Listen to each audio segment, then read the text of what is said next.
Hi guys, it's Kelly here and I am back with another video. Today's video is going to be featuring some products from Spellbinders. These are some BetterPress plates that I picked up last year. And then also, I'm finally being able to use these Lindy's magical, what are they called? Magical watercolors? Magical shakers. I have two of those. And then I also have this glitzy magical gold. So we're going to do a lot of experimenting. Before we get too far into the video, I do want to mention that today is the last day for the Spellbinders Christmas and holiday sale. So the 3 BetterPress plates that I am using to make 8, count them, 8 cards today, are actually all on sale. Usually they're up over $20 and they're on sale for $11. So if you have a BetterPress, and you're looking to, pick up some of those. If you don't have a BetterPress, all of their holiday stuff is on sale, and it's really, really good deals. These ones will be my Christmas cards for this year, and I bought these designs last year. I tend to buy my Christmas stuff when it's on sale, and then I just use it for the following year. So in our most recent video where we had story time, I talked to you about going to the Nashville craft retreat. That is where I got these. This was actually in one of the classes that was taught. So I have been wanting to try them for a really long time, and they just never made it into my cart. So I was super excited I got 2 of the magical shakers. One of them is Cheerio Cherry, and the other one is, maybe this is a British thing. I don't know what this means. Butter the bread blue. Somebody, anybody? And then the other 2, the pots, because you can buy them either way. The pots are Dip-a-Toe Teal and Teeny Weeny Bikini. So when I saw these, I was like, oh, these would be great Christmas colors, and I would finally get to play with them. So this really is, you guys saw me opening them, like the first time I've ever played with them. So to start, I just sprinkled them on dry and then sprayed them with my spritz bottle. These are so much fun to play with and so easy to use. That's why I have so many cards today, guys. Like, that's just the honest truth. And you're going to see, like, even when I thought I was done, I wasn't done. I wasn't done. So doing them dry and then spritzing them, you definitely get more pops of concentrated color. And I was actually really interested to see, because the teal powder looks like white or silverish, but then once you spray it, you can see those beautiful teal colors, which I think is super fun. So this one, right out the gate, of course, you guys know I love mixing colors, so that's what I did. I used the blue shaker, the teal, and then the yellow. I was a little bit worried that the yellow was going to be the same as that gold, because they look very similar, like the lid looks very similar, but they're not. They have different properties. So here, as I make them, I'm going to set them aside. So now I have this color left over on my glass mat. So I was like, what does it look like if I just dip, these right into the color? And you can get a really nice soft wash. Almost all of these have shimmer in them. I think that's part of why they're called magical. And I think it's mica powder. I'm not 100% positive. So once I tested to see how the dipping worked and saw how light the color was, I was like, okay, let me try adding some powder to the water that's left on my desk and seeing if I could get some more concentrated color with that. So this is more similar to like an ink smushing, and I'm just using my dye tool, like that you would use to poke dyes out, to just scoop up a little bit of powder and put them down. This is not the best way to do that, and I discovered that later on. I'll show you the way that I like the best. So this definitely did give me more concentrated color, not as much control, but with ink smushing, you almost never have a ton of control. So this was really fun to do, just to like sprinkle it in and smush it. Again, here we are again with this another piece, just soaking up kind of what's there. And this time, instead of putting the powder into the leftover moisture that's on the desk, I am going to sap up the color and then put the powder onto a wet piece of cardstock. Speaking of the cardstock, I do want to say I am using Tim Holtz watercolor cardstock. This particular cardstock I don't love. for regular watercoloring, but I do like it for techniques. And so you can get like 20 sheets of this that's pre-cut to an A2 size card for like anywhere between $6 and $8, depending upon where you're shopping. So for me, it's one that I don't mind experimenting with because it's a good price point for me. So this one, I did end up adding a little bit more water to because it wasn't really moving the way that I wanted it to move. And the other thing is, and you guys have heard me say this about watercolors in general, like watercolors dry back differently than they look wet. So even if you have a piece where you're like, I don't love this and I think it's ugly, wait until it dries and see. Because this one, I think it's this one, I didn't really love, but it ends up being one of my favorite cards in the end. So I've added a bunch more blue. Basically, maybe this isn't the one. This is not the one that ended up being the one that was my favorite. This is actually the one that I ended up not using. And it wasn't because of the watercolor. It was actually because of the letterpress. And it was like more toward the end of my creative session. And so I was like, I'm happy to let it go. It's okay if not all of them come out. But truly, I could really go over this again with a different plate and salvage it to make a card. So I had been using my products a little bit sparingly because I wanted to see how intense that they were. This ends up being my favorite way to apply it, is using just a dry brush, kind of like you would use Perfect Pearls, but Perfect Pearls isn't watercolor. So I just used a dry brush and kind of tapped it around in there and then went in and sprayed it. This is the one that ends up being one of my favorite cards, even though the background was not that pretty. So here I'm just moving the pigment around. Right away, I noticed how I'm getting kind of like striping that isn't really blending in to the background. And later on, I discovered that this was kind of like pigment that was sitting on top that didn't really dissolve. And I only found this when I was using the blue. So I'm not sure if there's a difference between like the shakers and the dip pots. I think they're the same. I think it's just a different amount. But anywho, I added some of the gold or the yellow, the teeny weeny bikini, and then I'm going to set it aside to dry. I intentionally added more water to the center, like, and let it bow so that it would run off towards the top and bottom because of the idea I had that I wanted to go with it. This one, I'm dipping it in and picking it up. I wanted to see if I could get like a gradient. This way seems to be the best way to get the most even flat wash, like doing it where it's already kind of mixed on your desk, everything's kind of mixed in there, and then dipping it in. Or you can use the powders dry on the paper, spray them, and then go over them with a brush. Basically, if you're looking for an even wash, you're going to want to use a brush with these. But I mean, I just kept playing with that. I just kept trying different things and playing with them and, seeing what we got. So here, this one is that Cheerio Cherry. And in my head, like looking at the label, I thought it was going to be like a red. It's not really a red. It is more of a pink red, which for me, I don't mind non-traditional winter colors, like for Christmas cards.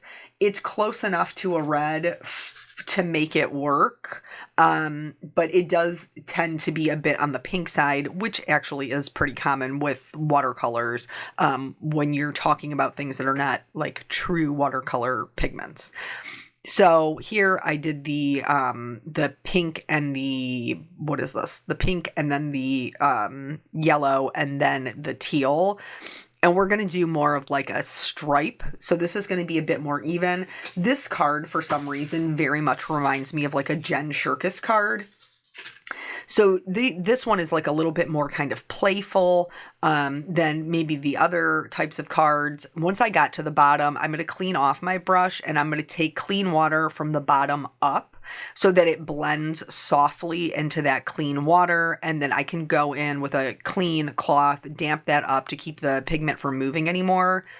I wanted to see if I could get that pinkish red color to be a little bit darker. So I went in with some more powders and moved that around. I tried a couple different ways to see if I could increase the intensity of the color, and I never really found a way that worked great. Here they talk about how you can, instead of sprinkling them on, you can add water to them in like a palette, or in my case on the my glass mat here, and then you can paint with them like regular watercolors. So that's what I'm trying out here. This is totally true. You absolutely can do that. I added a little bit too much water to the pinkish red one, I think because my brush was just like sopping wet. And then I'm going to do like kind of a fun stripe. This is another one that's going to be like a little bit more playful. I'm going to do a diagonal stripe, starting with that pink color, and then pink and green are complementary colors. So on either side of my red stripe, I'm going to do a yellow. And then I never really rinsed my brush. I just kind of let them do their thing. And by mixing the teal and the yellow, I got more of a true green, and then much more of the yellow, more of a yellow-green color versus a teal, which I was totally fine with. That all is very Christmassy to me. And again, this is meant to be a more playful background. Again, adding more of that pink color in the hopes that it will get a little bit more intense. This time I added a lot less water.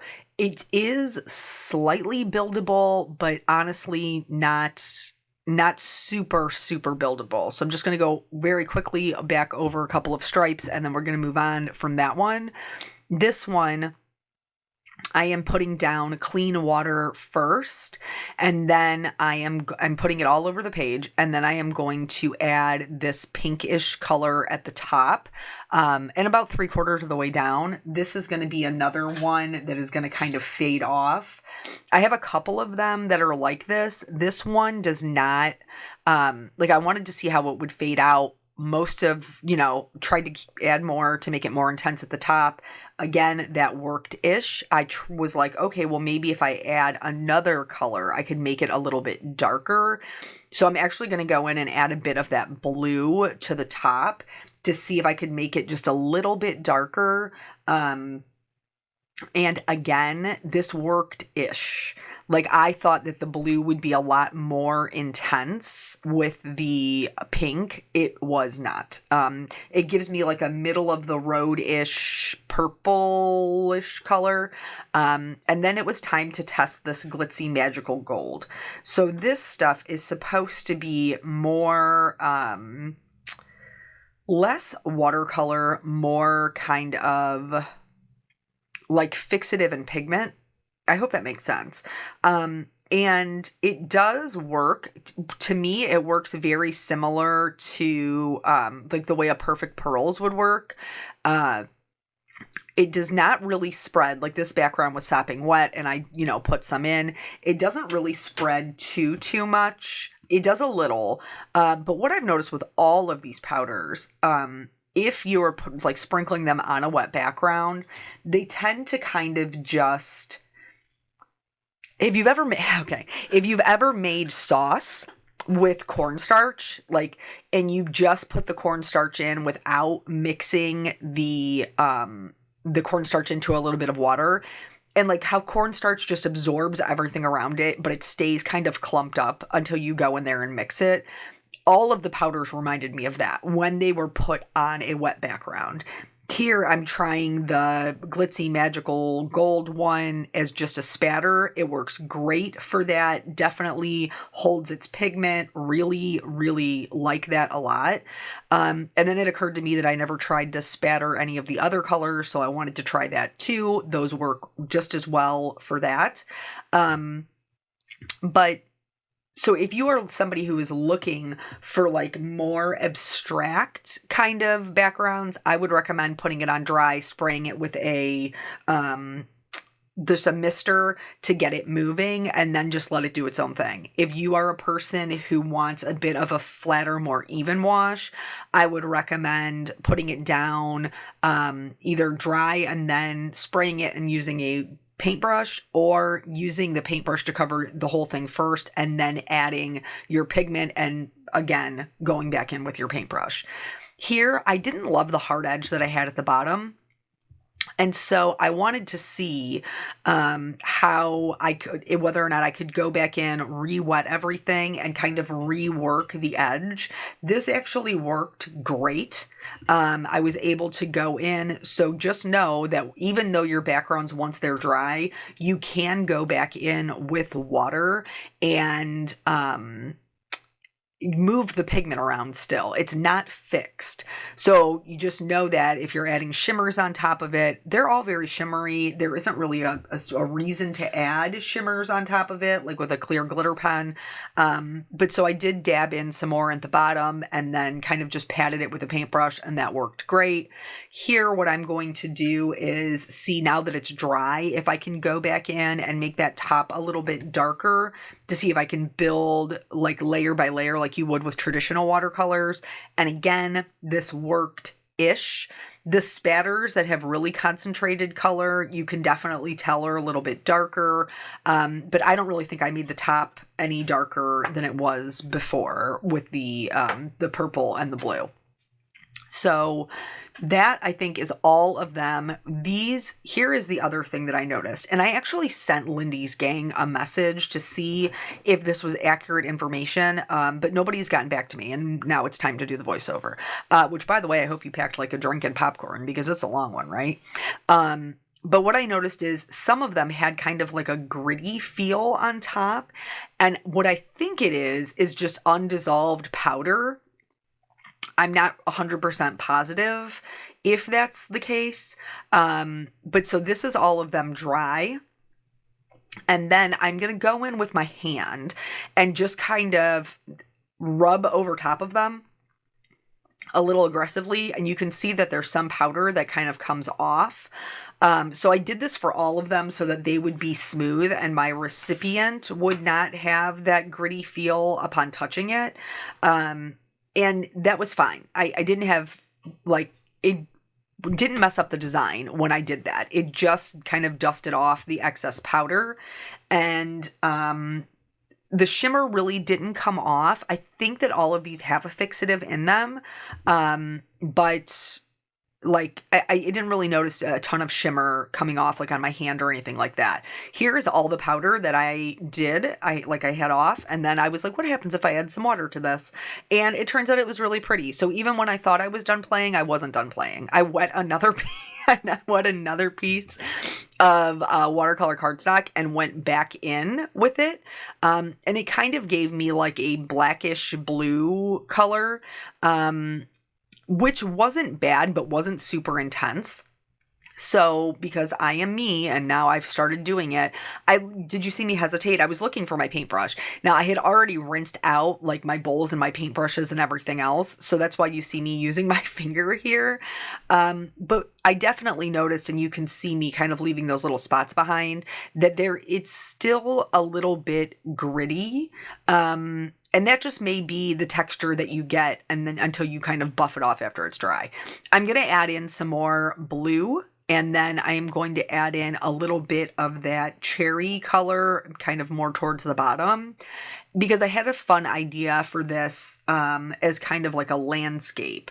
So I'm just going to add some water to that. And just kind of, move it around a little bit. As you can see, it's more of like a bluish purple now. And again, this is not even a card I planned on making, but became one of my favorites. So I added a little bit more water, and now I'm going to turn it upside down because I want to keep that bottom part pretty white. And I'm going to let it kind of drip off the top portion. I added more water as I needed it, and then I'm going to go in with with my cloth and just kind of blot up the edge. If you have a lot of pigment on your paper and you're trying to remove it without messing up your design, blotting the edge is the best way to do that. And then I am going to go ahead and dry this, and you will see it dry here shortly. Was really happy with the way that all of them came out. If your papers are warped like mine are, and you're worried about them, either sticking to your cardstock, or if you're going to be doing some better pressing, I find just putting them in a copy paper sleeve and running them through my Platinum 6 a couple of times, they flatten out pretty nicely. So now here's my handfuls of BetterPress ink. I recently did a video on a bunch of different inks that you can use if you want to Copic color, and I will link to that at the end if you're interested in seeing it. But during another sale, because I never buy anything at full price, I did pick up some of the other, I already had what is it called? It's the one with the Tuscan Sun and the Coastal, and I can't remember what it's called. But anyway, I already had those more muted colors. I did pick up some brighter colors. Here, I'm just kind of testing the ones that I think might be in the wheelhouse of the same colors that I've used, so that I can see how they are going to look comparative to the colors in my background. So once I have those done and I know what I kind of want to do to test it, this one, like the tree ones are so pretty, the little landscape ones, and I really do love them, but I am a clean and simple girly at heart. And so these ones with the chic Merry Christmas, these are some of my favorites because they're so simple. The background makes them interesting, and then you just better press the sentiment on top and like your card is done. It's so good. The other thing that is really nice about the BetterPress is it's pretty much foolproof. So as long as you don't move your paper or move your plate, you can do it as many times as you need to. So because of that, I'm not scared about trying other colors because I know I can't mess it up. Worst case scenario, if I don't like any of the colors that I try, I can always go in there with black, which is a neutral and will work well. So I tried first the teal topaz to see if that would work. I always start with the lightest color that I think maybe I want to use and then run it through my Platinum 6, and here you can see it worked beautifully, but it is not as legible as I would like. So from the teal, I'm going to go to the Coastal, which is another color that's just a little bit darker, but is definitely still in this card and would keep it the same kind of monochromatic look, which is what I'm going for. And I know it's weird having Christmas cards in July. Some people start them early, some people don't. The reason why this makes sense for me is because Christmas and birthday are the cards that I actually use, and they're ones that I need several for. Between my family and my husband's family, we use so many Christmas cards. So the Coastal worked much better. I was super happy with this, and I didn't feel the need to go over it with black. I was happy with the way that it looked, and then we're just going to move on to the next one. I do want to say I am cleaning the plate in between to make sure that I don't have any color transfer, even though I've cut that part out just because the video is so long. The tape on the paper, Spellbinders, when it first came out, like told you to tape the four corners. I'm lazy, so I just try to tape like the top and the bottom. The tape at the top here is a little bit too far down, and you're going to see that I'm going to catch it. I love the way that that Tuscan yellow looks with this one. This one is probably one of my favorite of the more like Merry Christmas ones. But I caught it right at the top of that star. So since I have not moved the paper and I have not moved the plate, I can just re-ink that section, put the magnetic portion of the plate back on, run it through again, and I'm going to have that completed design now with no oopsies, and nobody's even going to know that I had to do it twice. For this particular card, because it was more on the pink, I was scared to use the strawberry. I wasn't sure how it was going to look. So I went in first with the lighter version. It's called Azalea. And again, just like the teal, this one worked pretty well, but it just wasn't enough contrast to make it so that it was super legible. So I am going to go in with the strawberry and do that. And once again, just like with the coastal on the first one, I was much happier with the way that this one looked. And then these cards, I'm just going to leave that way. This one is the kind of more fun background, and so I knew I wanted to do some Copic coloring. I used several inks in my previous video, and I never found one that didn't work well. Like, I used several inks that you can Copic color with. This one just happens to be the Pink Fresh, but I had success with Hero Arts, with Picket Fence, with Gina K's Amalgam ink. I had success with a lot of them. So because I know I want to Copic color this, I went ahead and used a different ink. Now, for this one, I'm not even going to move the plate, even though I want to put it in the other corner. I'm just going to turn the clear lid the other way. I'm going to hold my paper in place and then switch my tape to the other side. So that way I'm not pressing on the same side as my tape. And then I'm going to ink it up again, put it back on, and now I will have a full card design. It does overlap just a little bit, but I don't think you can even really tell in the completed design once the color is added.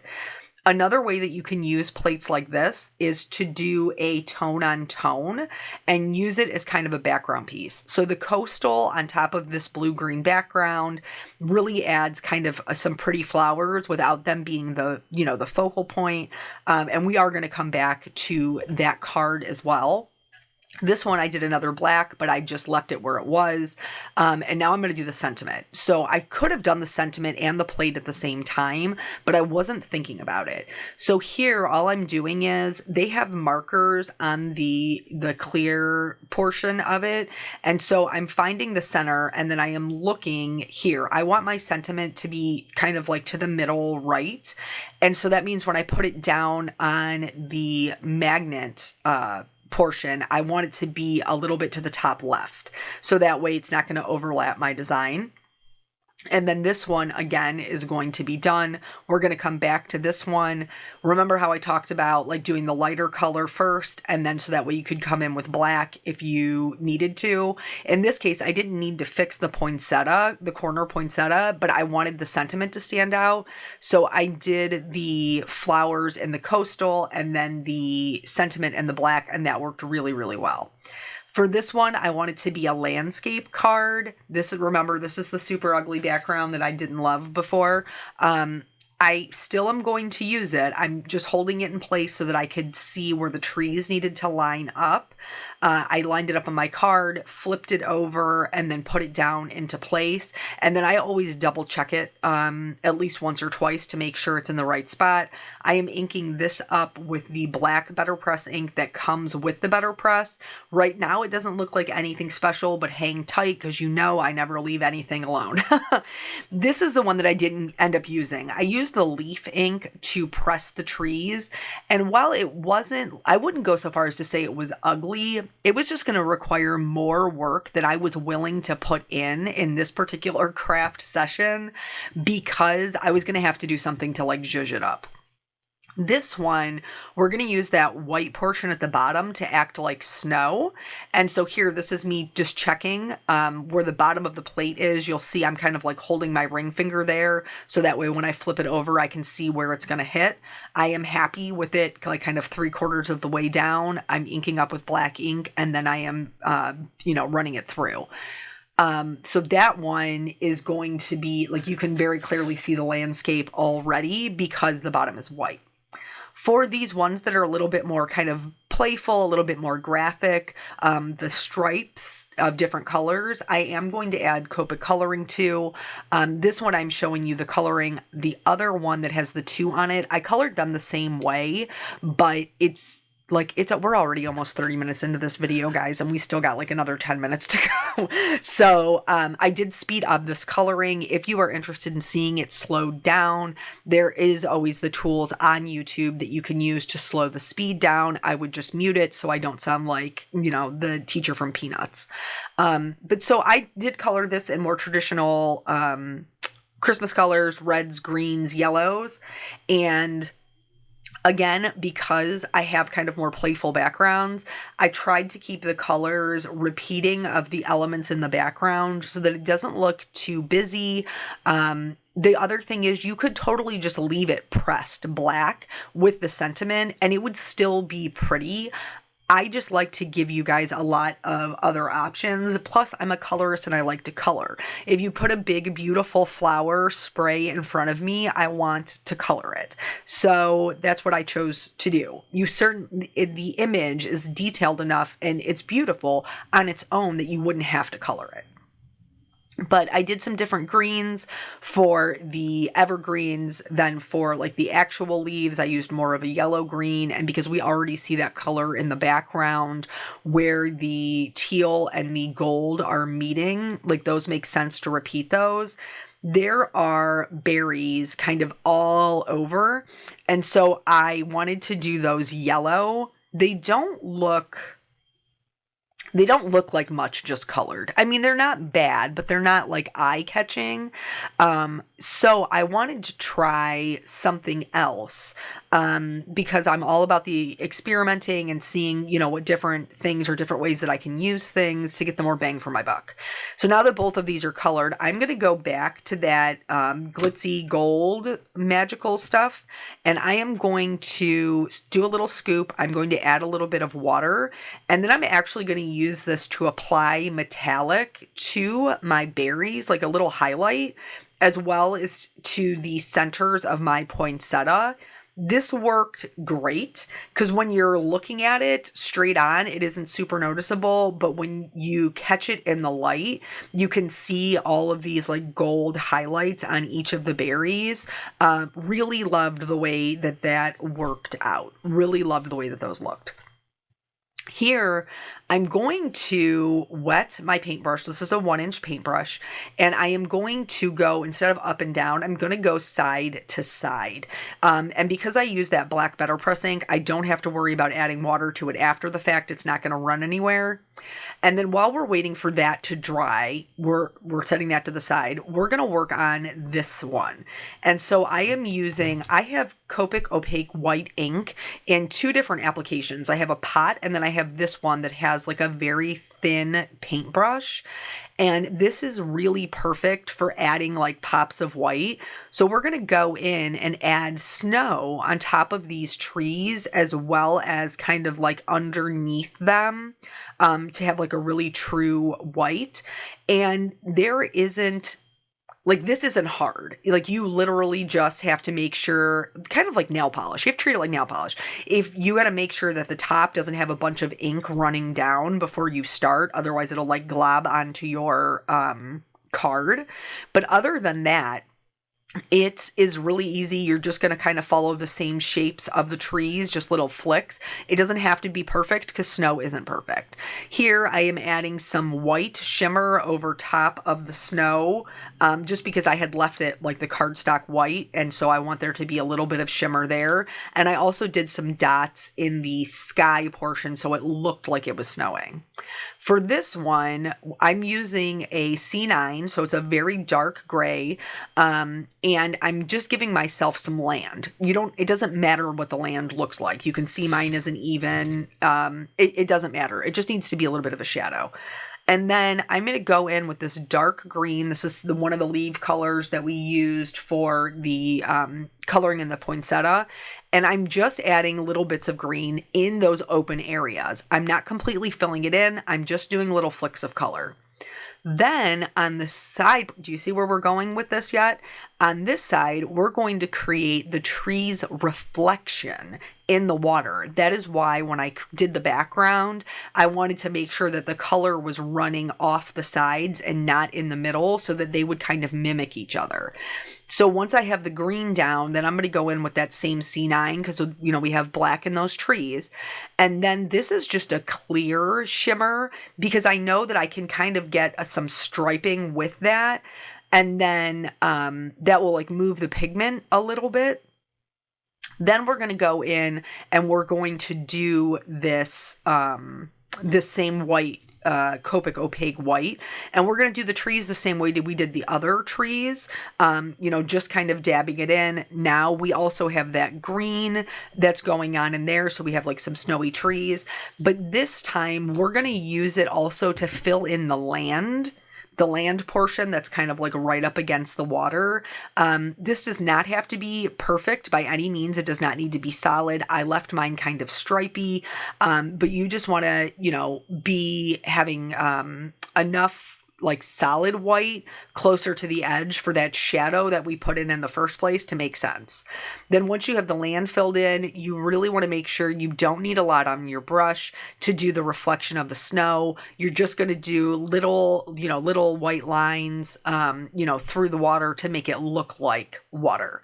Was really happy with the way that one came out. I BetterPressed the Merry Christmas on it and mounted it on white. This is the yellow one that we did, and then the first one. Again, I didn't do anything else to these. These would be great as a gift set to give to somebody. Here's the one where we added the florals in the background and did the black on top. And then these ones are the colored ones. They're a little bit more kind of whimsical, another landscape, and then that is all of the cards. So I hope this inspires you. I really enjoyed playing with these Lindy's pots. Thank you guys so much for joining me. I always appreciate your time, and I will catch you on the next video. Bye.